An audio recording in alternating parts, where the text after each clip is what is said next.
हालांकि उनमें कभी कभी बहुत एक आह्लाददायक अनुभव भी हुए हैं। कभी कभी ऐसी रचनाएं पढ़ी हैं जिन्होंने मुझे रोमांचित कर दिया, और कभी कभी ऐसी रचनाएं भी पढ़ी हैं या जिनको लेकर बहुत मन में उत्साह नहीं हुआ। इस मामले में मैं कोशिश करता हूँ अपने मित्र नामवर जी की, जो रचना कभी नहीं पढ़ते, मंच पर बैठकर ही पढ़ते हैं और सब कुछ भूल जाते हैं। अच्छी टिप्पणी है। जो जिस चीज ने मुझे अभी तात्कालिक रूप से मुक्त किया है वो नीरज जी की भाषा है। यार ये तो कविता बोलते हैं सीधी सीधी। सही बात।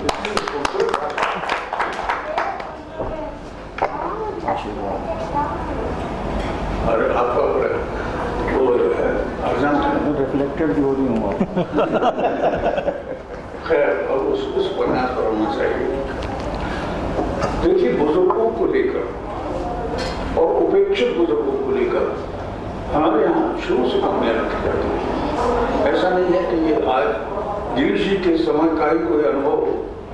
सबसे पहले प्रेमचंद ने भूमिका की थी, विष्णु सामने ने फिर इसके बाद चीफ की दावत की थी, उषा प्रेमवदा ने वापसी की, और मैंने फिर बिरादरी बाहर गई। तो इस तरह से बूढ़े लोग क्या चीज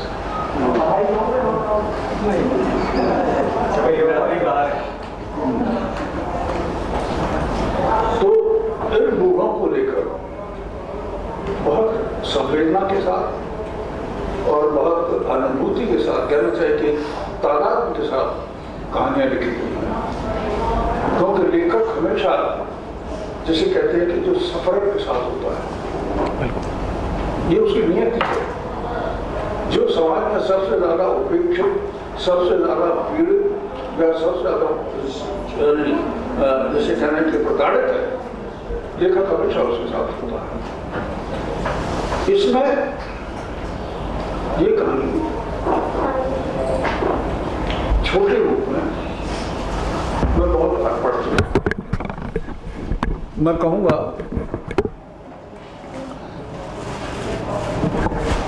कि इस कहानी में या उपन्यास में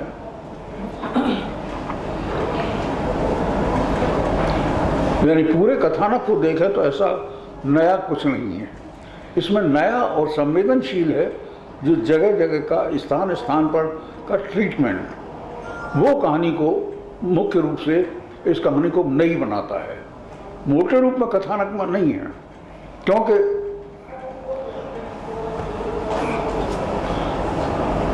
इसलिए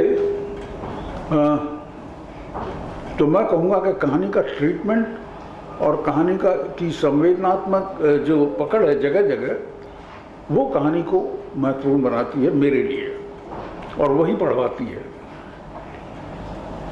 दिक्कत एक है कि जो सिद्धांतवादी लोग हैं, जो ईमानदार लोग होते हैं, वो बहुत दम्भी होते हैं। दम्भ उनको ईमानदारी का होता है, और उस दम्भ में वो दूसरों को अनिवार्य रूप से बेईमान समझते हैं। यानी एक तरह रूप से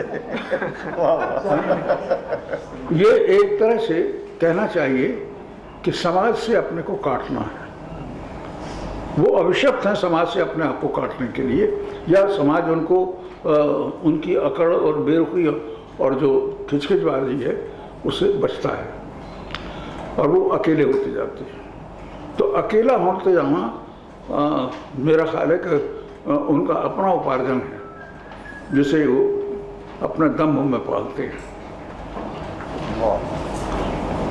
कभी किसी ने कहा था, खासतौर से शायद ध्यान नहीं है लेखक का, एलियट किसी ने कहा होगा, थॉमस मान ने कहा था कि I hate the man of principles because they put principles above the man. कि सिद्धांतों को मनुष्य के ऊपर रखते हैं। सिद्धांतवादी लोग बहुत खतरनाक होते हैं, उनका बहुत सिद्धांतवादियों से बहुत घृणा करता हूँ, वो इसी तरह का कुछ ये इसका प्रमुख पात्र है, जिसकी नियत ही है कि वो अकेला अनसमझा और कहना चाहिए कि निर्वासित स्थिति में मरे, और वो मरता है। यहाँ तक कहानी बहुत खूबसूरत ढंग से चलती है। इसके बाद फिर एक छलांग है जहाँ रमा एक जो उनकी पत्नी है वो एक संस्थान खोलती है, एक ऐसा आश्रम खोलती है जहाँ देखा जाए पहले वृद्धाश्रम जैसी कोई चीज़ खोलती है। इस कहानी में जिस चीज़ ने मुझे यानी एक तरह से वो परिचित भी है, कहानियाँ सब परिचित होती हैं, देखिए सारी कहानियाँ बनी बनाई हैं और सारी कहानियाँ आप पहले से पढ़ चुके हैं। देखना ये होता है कि कहने वाले ने कहानी कही किस तरह से, उसका तरीका क्या है। ये तरीका गिरीश जी के पास है, और गिरीश जी जिस व्यवसाय में है या जहाँ भी हैं वहाँ से मैं कहूँगा कि ये उनका प्रारंभ है। अब उन्हें और अपने व्यवसाय के साथ या अपने अनुभवों को, जो निजी अनुभव हैं, उनको आधार बनाकर आगे लिखना चाहिए। इस उपन्यास को मैं एक उपलब्धि के रूप में कम और एक बड़ी संभावना के रूप में ज़्यादा देखता हूँ, क्योंकि उपलब्धि हमेशा समाप्ति का संकेत है। आपने सब उपलब्ध कर लिया, अब क्या है? तो जो संभावना है वो हमेशा भविष्यवादी होती है, भविष्य खुला रहता है उसके आगे। तो मैं समझता हूँ कि मैं मानता हूँ कि गिरीश जी में संभावनाएं हैं और गिरीश जी आगे लिखेंगे। कविताओं का मैं जानबूझकर इसलिए जिक्र नहीं कर रहा हूँ कि वो मेरा क्षेत्र नहीं है, और उधर जैसे देखो वो मैंने, अब मैं इस तरह से कहूँ, मेरे यहाँ कोई आए, सज्जन आए, बैठे हुए बात कर रहे हैं, अच्छी अच्छी बातें कर रहे हैं, जो हुआ चलते हुए उन्होंने जेब में से ये साहब ये हमारी कविताएं हैं, जिसकी आप कभी उम्मीद नहीं करते, ऐसी बम की तरह फूट जाते हैं। तो थोड़ा सा, और लोगों ने इसी यानी कविताओं की अतिवृष्टि से दुखी होकर जब मैं कुछ कहता हूँ तो फिर ऐसा लगता है जैसे मैं कविता का विरोधी हूँ। मैं कविता का विरोधी नहीं हूँ, मुझे अच्छी कविताएं अच्छी लगती हैं और कुछ याद भी रहती हैं, लेकिन इधर जो बाढ़ आई है उसमें अच्छी और बुरी का भेद मिट गया है लगभग। खैर ये कविताएं अच्छी होंगी ज़रूर, जैसा पढ़कर सुनाया अमर जी ने, और मैं उम्मीद करता हूँ या प्रतीक्षा कर रहा हूँ कि गिरीश जी अगला उपन्यास हमें दें, बिल्कुल नए और अछूते विषय पर, उस क्षेत्र में जहाँ वो हैं और जहाँ के अनुभव में वो रहते हैं, क्योंकि इस उपन्यास से उन्होंने सिद्ध किया है कि वो लिख सकते हैं और अच्छा लिख सकते हैं। मेरी शुभकामनाएं।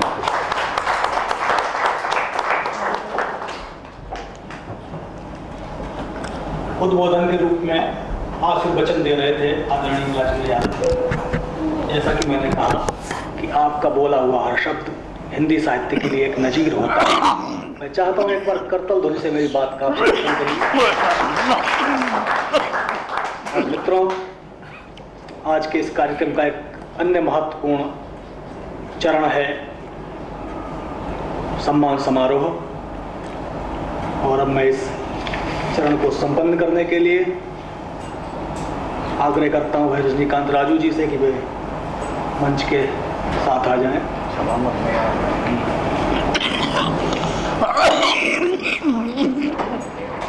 और पहला नाम है श्री शरद दत्त जी का। रचना आवाज़ से आग्रह करूंगा कि वे सम्मानित व्यक्तित्व के बारे में बताएं। कहाँ घूम रहे हो?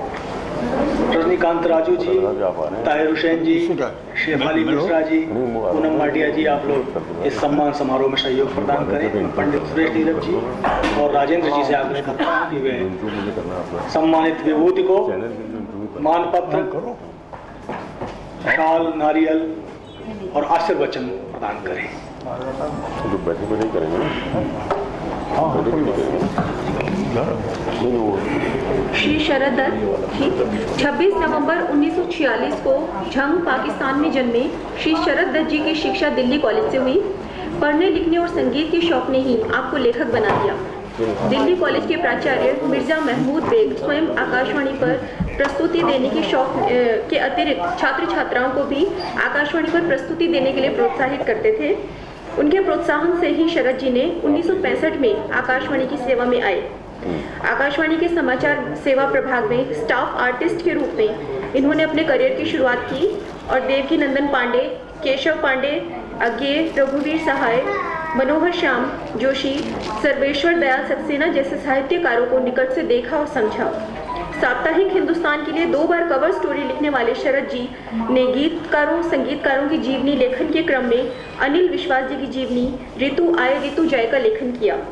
इसके लिए आपको वर्ष 2002 का राष्ट्रीय पुरस्कार राष्ट्रपति के कर कमलों द्वारा प्राप्त हुआ। 2005 में कुंदनलाल सहगल की जीवनी कुंदन के लिए भी आपको स्वर्ण कमल प्राप्त हुआ। आकाशवाणी दिल्ली तथा दिल्ली दूरदर्शन के निदेशक पद पर कार्य कर चुके शरद जी को वर्ष 2006 का गणेश शंकर विद्यार्थी सम्मान हिंदी अकादमी दिल्ली से तथा 2009 का शमशेर सम्मान प्राप्त हो चुका है। संप्रति आप P7 न्यूज चैनल में एक्सपर्ट एनालिस्ट प्रोग्राम के पद पर कार्यरत रहते हुए साहित्य और मीडिया जगत की सेवा को कटिबद्ध हैं। श्री शरद दत्त की बहुमुखी प्रतिभा और योगदान को देखते हुए पंडित राम प्रसाद बिस्मिल फाउंडेशन स्वयं को गौरवान्वित अनुभव करता है। धन्यवाद। मित्रों, इसी क्रम में अगला नाम है विवेक मिश्र का।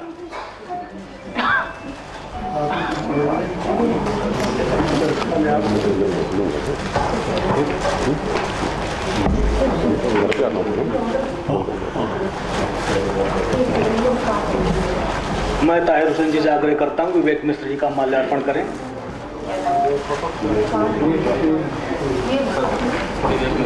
आइए।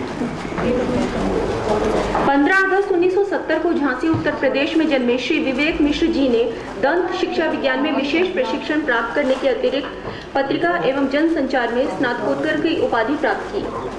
आपकी प्रकाशित कृतियों में जीवन प्रवाह गद्य, एक ऊर्जा स्रोत गद्य, एक खबर सुनी है नाटक, माटी का गुंबद, दुनिया एक समंदर, बोल उठे हैं चित्र आदि प्रमुख हैं। वर्ष 2009 में आपका कहानी संग्रह हनिया एवं अन्य कहानियां का प्रथम संस्करण प्रकाशित हुआ। वर्ष 2012 में इसी कहानी संग्रह का द्वितीय संस्करण प्रकाशित हुआ। इसके अब तक 6 संस्करण प्रकाशित हो चुके हैं। विवेक जी की कहानी ऐ गंगा तुम बहती क्यों हो स्नातक स्तर पर स्वामी रामानंद विश्वविद्यालय में पढ़ाई जा रही है। आपके 2 कहानी संग्रह प्रकाशाधीन हैं। विवेक जी की कहानियों का अनुवाद बंगला में और कविताओं का अंग्रेजी में हो चुका है। राजधानी के साहित्यिक सांस्कृतिक कार्यक्रमों की आवश्यकता बन चुके विवेक जी को वर्ष 2005 में उद्भव सम्मान, वर्ष 2006 में अलकनंदा मार्तंड सम्मान, वर्ष 2009 में भारत एशिया साहित्य अकादमी द्वारा सृजन सम्मान, 2010 में कवितायन का साहित्य सृजन सम्मान और परिचय साहित्य परिषद द्वारा सत्य सृजन सम्मान 2012 प्रदान किए जा चुके हैं। विश्व के कई देशों में हिंदी कहानी कविता के प्रतिनिधि के रूप में साहित्यिक यात्राएं कर चुके हैं। विवेक जी की रचनाएं हंस समेत देश के समस्त प्रतिष्ठित पत्रिकाओं में प्रकाशित होती रहती हैं। बहुमुखी प्रतिभा के धनी श्री विवेक जी वरिष्ठ दंत विज्ञानी के पद पर कार्यरत होते हुए हिंदी साहित्य की सेवा को कटिबद्ध है। पंडित राम प्रसाद बिस्मिल फाउंडेशन आपको सम्मानित करते हुए गौरवान्वित अनुभव करता है। इसी क्रम में अगला नाम है प्रवीण चौहान जी का। प्रवीण चौहान।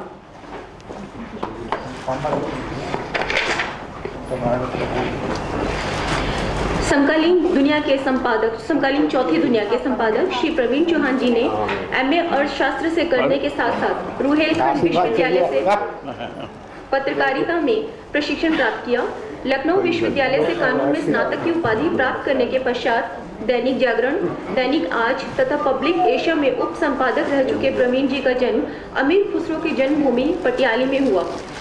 खुसरो की तरह ही यायावरी प्रवृत्ति और अभिरुचि वाले श्री चौहान 1995 से समकालीन चौथी दुनिया के संपादक के पद पर कार्यरत हैं। प्रवीण जी को पूर्वोत्तर की सुंदरता और लोग बहुत प्यारे हैं।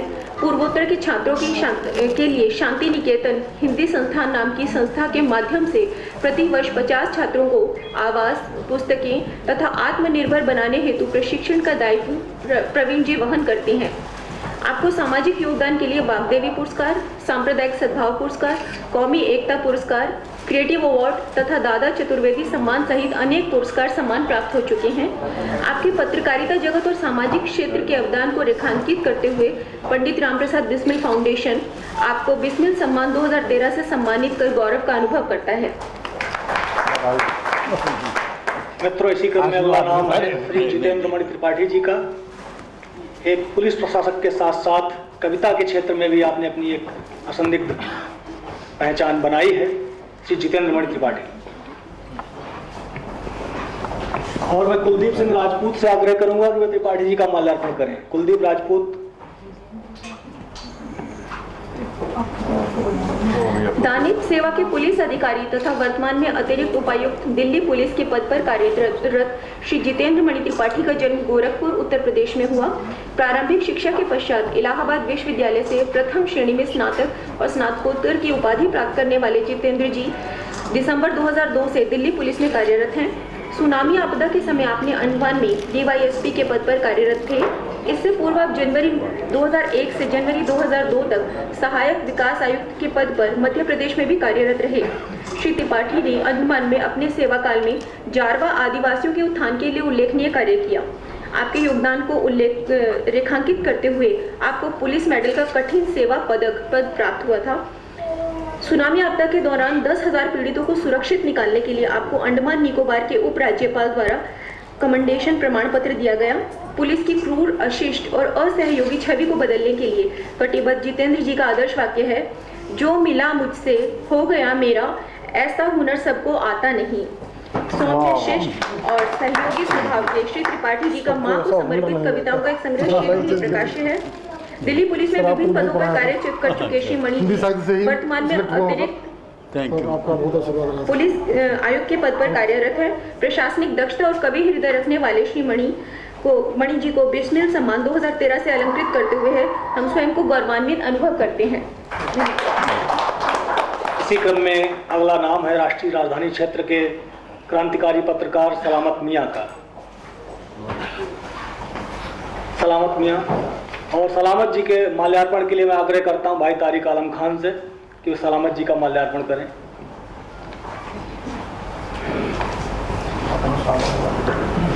वर्ष 1984 में नवभारत टाइम्स दिल्ली से अपने पत्रकारिता करियर की शुरुआत करने वाले श्री सलामत मियां का जन्म रामपुर उत्तर प्रदेश में हुआ। सुप्रसिद्ध संपादक राजेंद्र माथुर जी के सानिध्य में पत्रकारिता की बारीकियां सीखने वाले सलामत जी ने 1994 तक बरेली उत्तर प्रदेश से प्रकाशित होने वाली दिल्ली दैनिक विश्व मानव एवं नव सत्यम के संपादकीय विभाग में काम किया। लगभग 1 वर्ष तक आपने दैनिक आज में भी काम किया। 1994 से 2007 तक आप गाजियाबाद से प्रकाशित दैनिक हिंट के समाचार संपादक पद पर कार्यरत रहे। अगस्त 2007 से आपने 60 वर्ष से प्रकाशित हो रहे साप्ताहिक युग करवट को अपने अधिकार में लेकर उसे दैनिक समाचार पत्र के रूप में प्रकाशित करने का निर्णय लिया। अपने कुशल प्रबंधन एवं संपादकीय क्षमता से आपने बहुत ही कम समय में युग करवट को राष्ट्रीय राजधानी क्षेत्र के शीर्ष समाचारों की पंक्ति में शामिल कर दिया। Press club of India, press club of Ghaziabad तथा पत्रकार संघ में विभिन्न पदों पर कार्य कर चुके सलामत जी की छवि एक तेज तर्रार और निर्भीक पत्रकार की रही है। विभिन्न सामाजिक राजनीतिक संगठनों से अनेक सम्मान पुरस्कार प्राप्त कर चुके सलामत जी की पत्रकारिता जगत में उल्लेखनीय सेवाओं को रेखांकित करते हुए पंडित रामप्रसाद बिस्मिल फाउंडेशन सम्मान 2013 से अलंकृत करते हुए हम स्वयं को गौरवान्वित अनुभव करते हैं। इसी क्रम में अगला नाम है भाई अमरनाथ अमर का, डॉक्टर अमरनाथ अमर। डॉक्टर अमरनाथ अमर के माल्यार्पण के लिए मैं आदिल रशीद से आग्रह करता हूं। आदिल रशीद। जुलाई 1978 में जन्मे डॉक्टर अमरनाथ अमर मैं तो बहुत छोटा हो गया मैं तो खुश हो गया। 58 में जन्मे डॉक्टर अमरनाथ अमर दूरदर्शन केंद्र दिल्ली में कार्यक्रम अधिशासी के पद पर कार्यरत हैं। साहित्य कार्यक्रम पत्रिका एवं मेरी बात के निर्माता निर्देशक डॉक्टर अमरनाथ अमर की अब तक प्रकाशित कृतियों में इलेक्ट्रॉनिक मीडिया, बदलते आयाम, स्पंदित प्रतिबिंब, टेलीविजन, साहित्य और सामाजिक चेतना, दूरदर्शन एवं मीडिया, विविध आयाम, पुष्पगंधा कहानी संग्रह, पहाड़ बुलाते हैं उपन्यास आदि शामिल हैं।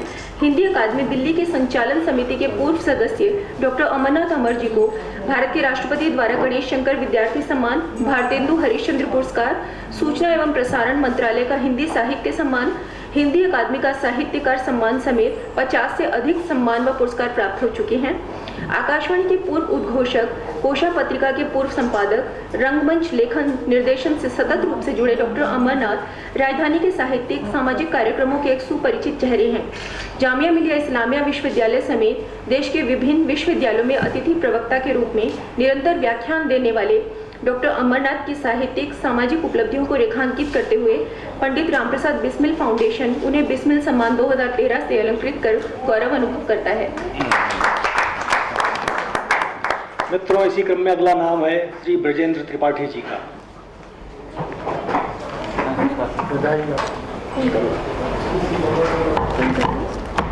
इस गोष्ठी ब्रजेंद्र त्रिपाठी जी के माल्यार्पण के लिए मनोदेव शर्मा जी से आग्रह करता हूँ। मनोदेव शर्मा जी ब्रजेंद्र त्रिपाठी जी का माल्यार्पण करेंगे। पूछ रहा हूँ कि इस गोष्ठी के खलनायक जो राकेश पांडे हैं है ना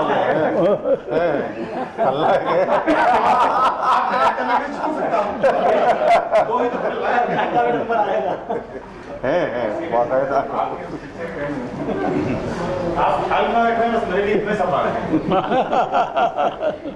साहित्य अकादमी के उप सचिव श्री ब्रजेंद्र त्रिपाठी हिंदी, अंग्रेजी और गुजराती के अधिकारी विद्वान हैं। गोरखपुर उत्तर प्रदेश में जन्मे श्री त्रिपाठी ने कविता, कहानी और अनुवाद के क्षेत्र में अपनी विशिष्ट पहचान बनाई है। साहित्य अकादमी के उप सचिव के रूप में आपने समस्त भारतीय भाषाओं के उन्नयन और संवर्धन के लिए उल्लेखनीय योगदान दिया है। आपको सरकारी, गैर सरकारी संस्थाओं के समेत अनेक सम्मान पुरस्कार प्राप्त हो चुके हैं। पंडित रामप्रसाद बिस्मिल फाउंडेशन आपको बिस्मिल सम्मान 2013 से अलंकृत कर गौरव अनुभव करता है। इसी क्रम में अगला नाम है इलेक्ट्रॉनिक माध्यम से जुड़ी हुई कादम्बिनी पाठक का, और कादम्बिनी पाठक के माल्यार्पण के लिए मैं आग्रह करता हूं सरिता गुप्ता से। सरिता गुप्ता आए और कादम्बिनी पाठक का माल्यार्पण करें।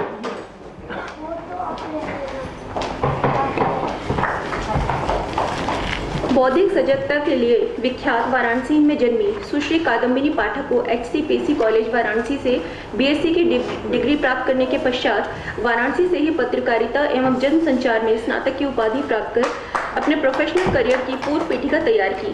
कादम्बिनी पाठक जी ने महुआ न्यूज में एसोसिएट प्रोड्यूसर के रूप में कार्य करते हुए मुद्दे की बात, प्रणाम, धर्म आध्यात्म, नुक्कड़ से, महफिल से आदि कार्यक्रमों के निर्माण में सहयोग दिया है। वर्ष 2004-05 में सुयोजन फिल्म्स में रिसर्चर और रिपोर्टर के रूप में काम कर कादम्बिनी जी ने अपनी एक विशिष्ट छाप छोड़ी है।